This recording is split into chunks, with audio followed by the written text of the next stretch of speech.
Fala, meus queridos, tudo bom com vocês? Cansados de ficar em casa também? Acho que alguns sim, outros não, hein? Sei não, hein?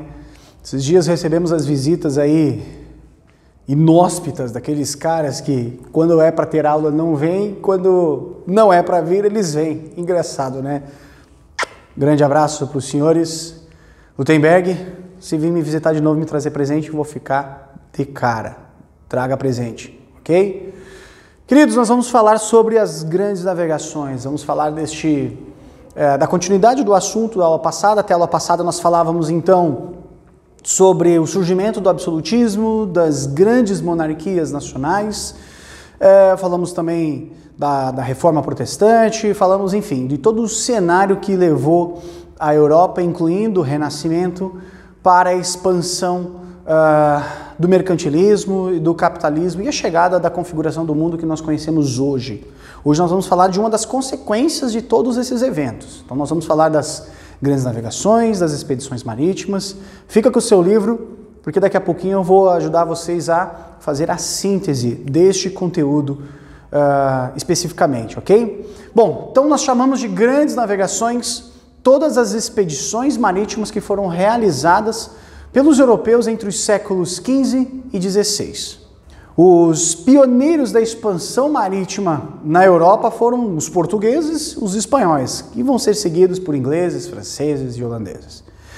Diversas causas, diversos fatores vão possibilitar as grandes navegações, como o aprimoramento das técnicas de navegação, a necessidade de metais preciosos por meio do metalismo e também a necessidade de se descobrir um novo caminho, uma nova rota marítima para as Índias, o shopping center da época para o comércio mundial daquela época.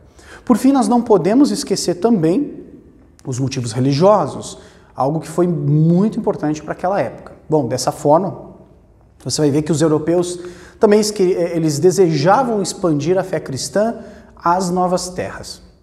Bom, vamos lá. Com a tomada de Constantinopla, a capital então do Império Romano do Oriente, o Império Bizantino, ela foi tomada pelos turcos em 1453, aquele período que marca de fato o fim do período medieval e que marca uma mudança histórica. O comércio que rolava entre Ásia e Europa vai sofrer um abalo gigantesco. Os produtos que passavam ali por Constantinopla, que era ali o pit stop de todas as rotas comerciais europeias, então vão sofrer um aumento de preço assustador. Os impostos que os turcos vão cobrar dos europeus era gigantesco. Por isso os comerciantes europeus, sobretudo das cidades italianas de Veneza e Gênova, eles que monopolizavam todo o comércio marítimo, eles vão buscar alternativas para se chegar então às Índias. Eles vão tentar então buscar uma forma de se chegar às Índias sem cortar ali por terra o mar Mediterrâneo, passando por Constantinopla e indo em direção à Ásia. Bom, basicamente essa ideia ela vinha de encontro com o projeto de expansão marítima que Portugal e o Reino de Castela mantinham. Dessa forma, os interesses de vários grupos distintos vão convergir para patrocinar as grandes navegações pelo Oceano Atlântico. Basicamente, você vai ver pela primeira vez a aliança entre rei e a burguesia. E essa aliança vai contribuir de uma maneira decisiva para a expansão comercial e também para a expansão marítima. Nessa época, os monarcas, os reis, eles queriam centralizar o poder no movimento histórico que nós vamos conhecer como absolutismo. Já falei disso para vocês. O rei vai possuir prestígio, um pouco de poder e dinheiro, e a burguesia vai ter dinheiro, mas não tinha prestígio nem poder. Então, o rei e a burguesia vão se apoiar e vão financiar expedições para a África, Ásia e América, que eles ainda não conheciam. Eles vão tentar alcançar objetivos e chegar então às Índias. Bom, como eu falei agora há pouco, Portugal vai ser a pioneira, a primeira a realizar então as grandes viagens marítimas. Bom, Portugal estava voltada para o Oceano... Estava não, né? Está, ela não mudou de lugar, então ela está voltada para o Oceano Atlântico e não tem possibilidade de se expandir para dentro da Europa, para dentro da Península Ibérica. Então os portugueses vão preferir se aventurar no mar, no oceano.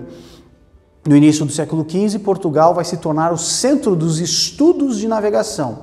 E um cara que vai ser o incentivador desta área de estudo, desse centro de estudo, vai ser o Dom Henrique, o famoso navegador. Inclusive ele levava esse título de Dom Henrique, o Navegador.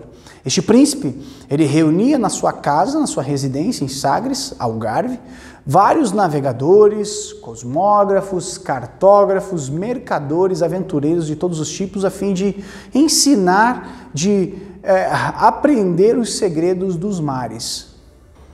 Além disso tudo, Dom Henrique também patrocinou inúmeras viagens que possibilitaram explorar a costa da África. As navegações portuguesas vão começar então no século XV, com a conquista da ilha de Ceuta, e vão se estender por todo o século XVI. Okay? Esse investimento, esse empreendimento foi responsável pelo redesenho do mapa do mundo como era conhecido até aquele momento. Vários motivos vão levar os portugueses a se lançar nessas aventuras. Bom, a necessidade de abertura de novas rotas comerciais, eles gostariam de expandir a fé cristã, conquistar terras e títulos de nobreza, enfim. O fato de estarem sem disputas bélicas internas, de estarem brigando internamente e organizados como um Estado nacional, Portugal já era um país nas configurações próximas do que se é hoje, também foi uma vantagem para eles. Deixou eles numa posição muito tranquila, muito confortável para se focar no pioneirismo à navegação. O país português ainda tinha uma série de questões econômicas para se resolver, é verdade. A coroa portuguesa estava praticamente sem metais preciosos para fazer as suas moedas. E ela sofria com uma insuficiência de produtos agrícolas, uma vez que seu território é pequeno, limitado. Também faltava mão de obra e também havia necessidade de expandir os mercados. Então repare, uma situação estável, somada a uma condição de necessidade, fez com que então houvesse um investimento de uma nova aventura. Uma situação perfeita, você tem uma necessidade e você tem a vantagem de estar bem organizado. Tá? Portugal contava com vantagem também geográfica, que vai contribuir fortemente para o desempenho ali no mar, devido ao acesso rápido que Portugal tem tanto à África quanto à América pelo Oceano Atlântico. Por isso, parte da nobreza e da burguesia vão apostar na conquista de rotas pelo mar para se chegar então a estas novas terras e os novos mercados. Como eu falei agora há pouco, a primeira grande conquista portuguesa foi a da cidade de Ceuta, ocorrida então em 1415. Ceuta era o ponto de encontro de várias caravanas árabes. Os navegadores portugueses foram então contornando a costa da África pelo Oceano Atlântico, num investimento, num empreendimento organizado por vários indivíduos, dentre eles o Dom Henrique, o navegador, que eu citei agora há pouco, e vai levar os seus navegadores da sua famosa escola de Sagres para essa aventura, para esse empreendimento. Essa exploração ela vai ficar conhecida como Périplo Africano, e ela vai ocorrer entre os anos de 1415 e 1510. Em 1500, outro navegador que se destacou foi o navegador português Pedro Álvares Cabral, e obviamente você sabe da história dele, quando ele chega até nós. O segundo país europeu a se aventurar nessas grandes navegações foi o seu vizinho, a Espanha. Então Portugal foi o primeiro, logo em seguida veio a Espanha, quase 80 anos depois do que Portugal já começara. As expedições vão contar com apoio principalmente da senhorita Isabel de Castela. O navegante famoso Cristóvão Colombo pensava ser possível chegar às Índias por outro caminho a oeste. Indo pelo extremo oeste, ele imaginava chegar então às Índias pelo outro lado. Para isso, as caravelas deveriam então abandonar aquela rota segura que os portugueses já estavam explorando, que era a rota que margeava, que costeava a África, e eles deveriam seguir pelo Oceano Aberto. Colombo vai pedir ajuda para os reis portugueses, mas ele não vai ter moral, ele não vai ser ouvido, ele vai ser rechaçado. Ele vai partir então para o reino de Castela, onde a ideia dele foi considerada louca por alguns e por outros até fantásticas demais. Quase que cinematográfica a aventura dele de tentar conseguir apoio. Mas ele conseguiu convencer especialmente a rainha de Castela, a senhorita Isabel, como eu falei agora há pouco. Ela estava interessada em expandir os seus territórios, por mais distantes que eles fossem. Na primeira viagem, Cristóvão Colombo desembarcou nas Bahamas ele acreditava ter chego então às Índias. Somente no ano de 1504, ele se deu por entender o engano que havia cometido. Então ele desfez o seu próprio engano. Então levou um tempo para ele descobrir aí que ele não tinha chego nas Índias. O outro navegador, o navegador Américo Vespúcio, vai confirmar que Colombo não havia chego nas Índias, mas havia chego num novo continente. Mesmo assim, até a morte, Colombo ele sustentava de que ele havia atingido o continente indiano. Ele acreditou até a morte que ele havia chego na Ásia. Bom, com Colombo nós vamos ver o chamado descobrimento da América, né? Nós chamamos de descobrimento da América a chegada e ocupação da América pelo Cristóvão Colombo. Isso ocorreu no dia 12 de outubro de 1492. Essa expedição, patrocinada por vários reis católicos da Espanha, como Fernando de Aragão e a rainha Isabel de Castela, ela é atualmente questionada, né? A palavra descobrimento, para se nomear este feito, ela é até questionada atualmente, pois as terras, na verdade, elas não foram descobertas, elas já existiam e já tinham moradores, né? Se descobre algo que não existe. Então, vamos chamar de achamento de Colombo. Esse termo até hoje é discutido, tá? As dificuldades impostas pelos turcos lá no comércio europeu, depois de Constantinopla, vai fazer com que esse tipo de aventura de Colombo se torne cada vez mais intensa. Bom, basicamente, nesse momento da questão das descobertas aí que eu falei, então, entre Colombo chegar na América e Portugal margear a África e tal, Portugal ainda continuava na liderança dessas expedições marítimas. Vai fazer com que Portugal ganhe, então, novas terras, as ilhas atlânticas dos Açores, Ilha da Madeira, a cidade de Ceuta, como eu falei agora há pouco, na África. Então você vai ver Portugal adquirindo novas terras e estando à frente dos demais nesta corrida das grandes navegações, que foi as grandes navegações. Os portugueses também vão se lançar a percorrer todo o continente africano, sem perdê-lo de vista, com a ideia de se contornar de uma vez por todas o continente africano e se chegar na Ásia, nas Índias.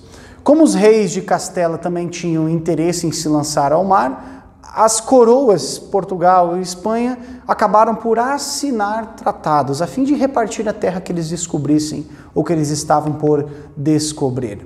Um dos acordos mais famosos assinado entre eles foi o Tratado de Tordesilhas, assinado em 1492, e que vai dividir o mundo basicamente entre duas potências, Portugal e Espanha. Neste contexto, o navegador Cristóvão Colombo vai alimentar a ideia de que se chegou às Índias, cruzando o Oceano Atlântico, e quando se chegava então à América, ele, como eu falei agora há pouco, ele imaginava que estaria chegando às Índias e fazendo com que a ideia desse tratado começasse a sofrer então uma pequena distorção. Bom, a outra situação a se destacar foi a rota que foi utilizada neste momento. Ela foi uma rota feita através de um mapa de um camarada italiano, Paolo Toscanelli. Ele viveu antes mesmo, né, um tempo antes aí das grandes navegações. Este mapa tinha algumas dicas ou sugestões que foram apresentadas ao rei de Portugal, Dom João II, e este rei então vai negar apoio tanto a Colombo quanto a outros navegadores de que seria possível contornar o mundo pelo oeste. Colombo vai, como eu falei agora há pouco, se espelhar nos portugueses, mas se apoiar nos reinos de Castela e de Aragão, buscando ajuda para aumentar aí as suas chances de chegar às Índias, e foi quando ele então promoveu a descoberta do Novo Mundo. Houve uma série de reuniões naquela época, discussões, intrigas.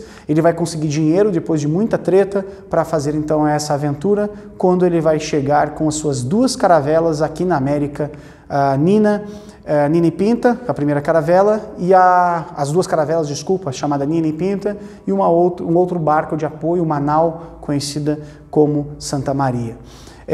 Colombo trouxe 90 homens para a América, e depois de 61 dias ele vai aportar ali nas Bahamas, no Mar do Caribe, e depois em Cuba e em seguida em Santo Domingo. Como eu falei agora há pouco para vocês, ele acreditava ter achado as Índias e nunca acreditou que ele tivesse encontrado um novo continente. Ele sempre acreditou que ele estaria num lugar estando completamente distante de fato de onde ele supunha. Tá?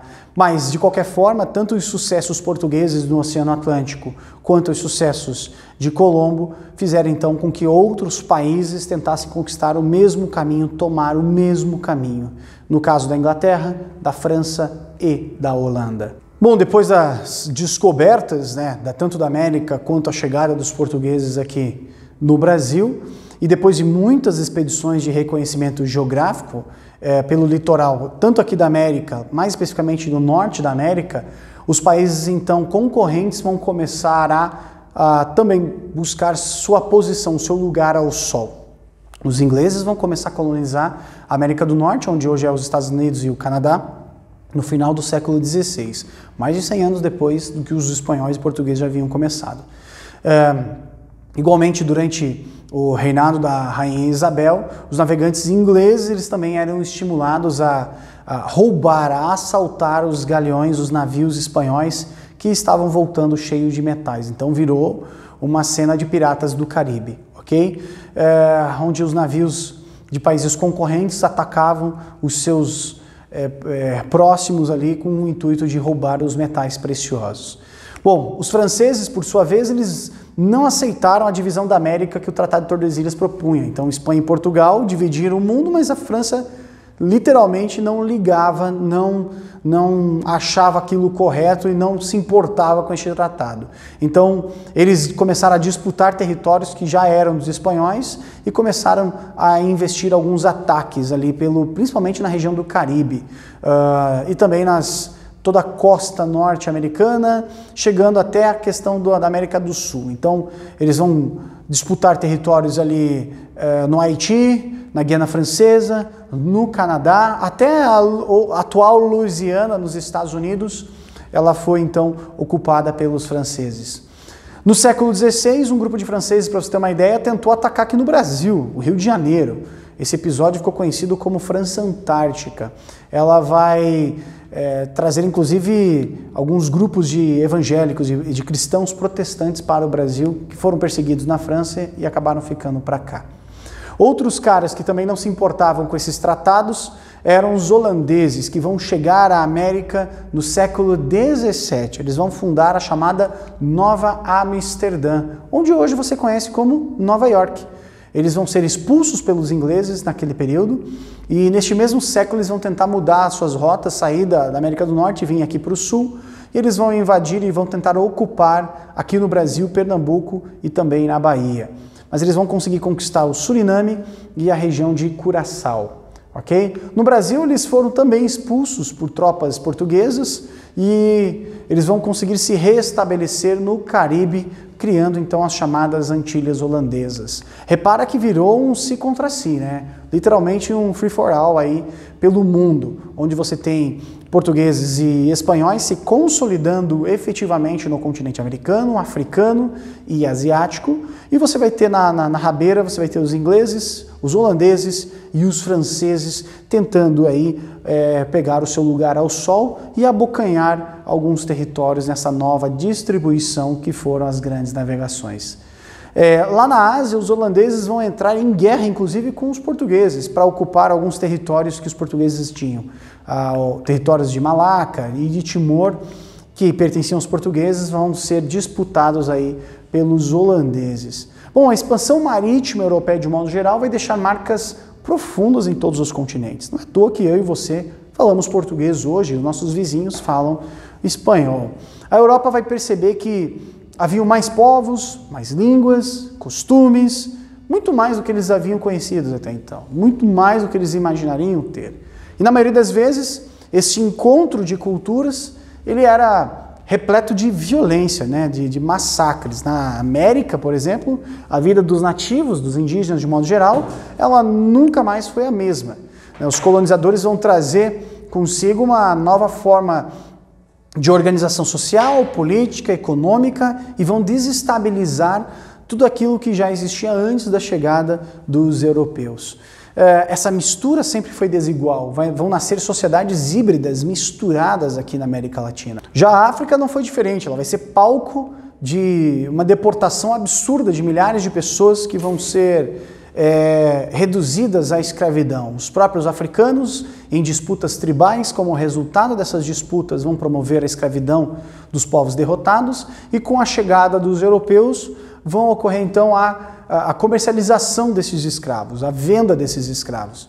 Então os europeus vão acabar comprando os escravos de povos, de tribos, enfim, de africanos de um modo geral, que haviam conseguido estes escravos por meio de lutas internas, que vão revender então aos europeus e que por sua vez vão levar esses escravos para os demais territórios de conquista. Nas Américas, por exemplo, os escravos africanos, os negros escravizados, eles aprendiam a se reinventar, eles tiveram que se reinventar, se reconstruir. Vão misturar as suas crenças, os seus costumes, dos seus alimentos, da sua religião, com aquilo que o colonizador oferecia. Lá na Ásia, os reinos asiáticos vão permitir que vários europeus que ali chegaram vão se estabelecer nos territórios de maneira mais limitada, não foi tão abrangente como for aqui na América. A circulação de europeus lá na Ásia só seria permitida pelos portos e mesmo assim constantemente vigiadas. Então a presença europeia na Ásia fora muito mais simplificada. Isso não vai impedir que os produtos asiáticos chegassem à Europa e que o comércio se intensificasse. Também essa situação de intercâmbio nós podemos até considerar como o primeiro passo para a globalização, onde nós teremos produtos asiáticos transportados por uma empresa italiana sendo vendidas aqui na América do Norte, por exemplo. Então, repare que é o primeiro processo do que nós conhecemos hoje como globalização. A arte também vai sofrer com essa transformação, com esse intercâmbio cultural. Bom, de uma maneira geral, as consequências das grandes navegações elas vão ser insubstituíveis na história, elas vão ser sentidas até hoje, porque foi o primeiro movimento que permitiu a difusão da sociedade europeia nos 4 continentes. Tá? Vai ser o primeiro momento em que o mundo vai presenciar um intercâmbio cultural, a troca de experiências e de vivências de um modo geral, naquela época, nos 4 continentes. Agora, no seu livro, lá na página 28, a síntese a respeito dos elementos, dos momentos que nós vivemos até chegar aqui às grandes navegações, aparece então na página 28 e na página 29.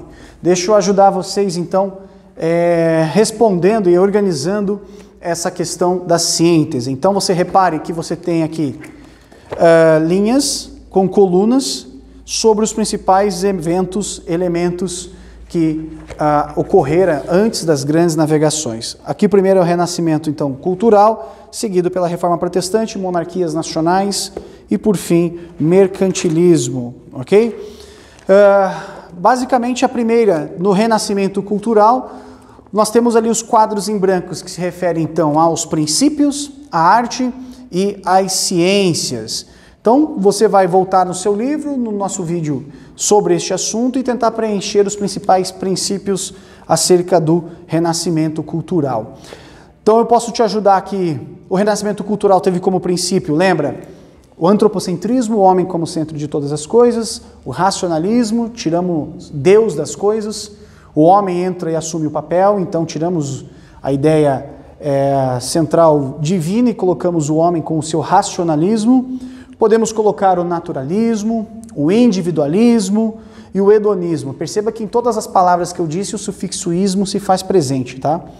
Na arte, você pode falar sobre a valorização da matemática, recursos geométricos, perspectiva, simetria, valorização da geometria, da anatomia de um modo geral, mas ainda tinha aquele toque medieval que era tudo isso dentro de pequenos temas bíblicos. Tá?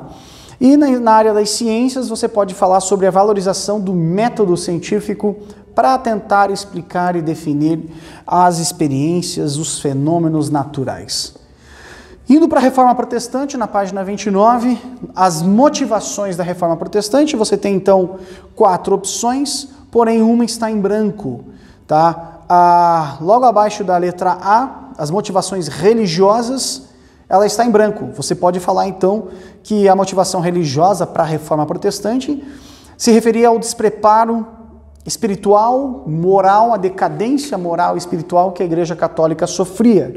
E aí vários elementos de questionamento vão surgir, de questionamentos vão surgir neste período, promovendo então a reforma protestante. Na coluna do meio, os princípios de duas grandes linhas protestantes que vão surgir, o luteranismo e o calvinismo. Do luteranismo você tem então 5 princípios, sendo 2 em branco. Aí você pode responder ali que dos 2 que estão em branco, um deles é a ideia de que os luteranos rejeitavam absurdamente os cultos a figuras, a santos de modo geral. Então você não tem a valorização dos santos, seja aquelas imagens católicas. E o último, culto celebrado na língua nacional, não no latim. Então naquela língua original do país, não num culto promovido pela igreja com a língua latina, em que ninguém entenderia. Aí você tem o calvinismo, todo ele em branco. O calvinismo ele pregava então a ideia da predestinação, aquilo que nós já nascemos predestinados a se fazer algo, e a salvação pela graça. Essa é a visão calvinista, ok? Embaixo do calvinismo nós temos o anglicanismo, que foi a vertente protestante a surgir na Inglaterra. Das duas, uma está em branco. Você pode colocar então na que está em branco, que é a ideia de você misturar os rituais católicos, os elementos católicos, com a doutrina calvinista, aquela doutrina que estava ali acima, que é a salvação pela graça. Então repara que o anglicanismo ele mantém alguns ritos católicos. E a Contra-Reforma, você tem 3 em branco, tá? Que sendo das 3 a primeira, a restauração do Tribunal de Inquisição, a segunda, o índice de obras proibidas, então foi criado um documento com obras proibidas, e o Concílio de Trento, o terceiro e último. Aí vamos para a monarquia nacional, ou as monarquias nacionais, ali embaixo, no centro da página 29. Então você tem os antecedentes, as características e quem eram os teóricos absolutistas. Esse foi o tema da nossa última videoaula, ok? Dos antecedentes, nós podemos falar então da necessidade da burguesia em tentar promover a unificação de padrões de moeda, então com uma situação que vai ajudar a aparecer nas monarquias. Como característica, podemos colocar então primeiro, centralismo político e administrativo. Segundo, justiça real. Terceiro, a burocracia de Estado. Quarto, um exército do país em si, um exército nacional. E quinto, a manutenção das relações servis, a organização e a manutenção das relações entre senhor e servo. Dos teóricos absolutistas, nós temos então Nicolau Maquiavel, que já está ali, Thomas Hobbes, que eu falei na última videoaula, e o outro que eu disse também na última videoaula, Jacques Rousseau, ok?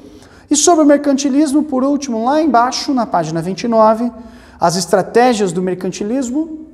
Então nós temos a primeira ideia do mercantilismo, que é o intervencionismo econômico, a ideia de se intervir economicamente, a balança comercial favorável. O que eu falei agora há pouco no vídeo, a briga dos países por metais preciosos, que é o metalismo, o protecionismo, que é proteger a sua própria economia, e por fim, o colonialismo, que é o que promoveu, então, que levou às grandes navegações. E quais eram os tipos de mercantilismo? Bom, eram 3. Primeiro, o bulionismo, comercialismo e o que está escrito ali, colbertismo. Beleza? Qualquer dúvida, só postar lá no PDA, estou à disposição. Valeu, galera, até mais.